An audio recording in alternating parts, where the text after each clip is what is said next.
Hukumar Karota na neman ɗan adaidaitan da ya ɗauko kura ta tsinke a garin Kano. Hukumar Karota dai na neman ɗan adaidaitan da ya ɗauko kura a cikin baburin shi ta ƙwace a tsakiyar kasuwa a garin Kano. Mai magana da yawun rundunar Karota Nabilisi Abubakar ya ce hakan ya saɓa wa doka saboda kura ba tinkiya ba ce kuma ba akuya ba ce, dabba ce mai matuƙar hatsari. Lamarin da ya faru a kasuwar Wafa da ke cikin garin Kano yayin da ake tsaka da kasuwanci. Shugaban kasuwar Hussaini Abdullahi ya ce lamarin ya faru ne jim kaɗan bayan sun gama sallar la'asar.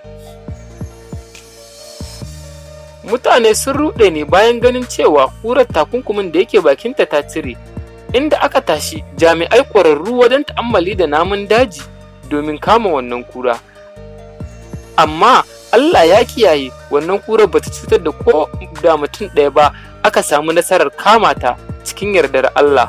Abinda za mu ce sai dai Allah ya kiyaye, Allah ya kare gaba.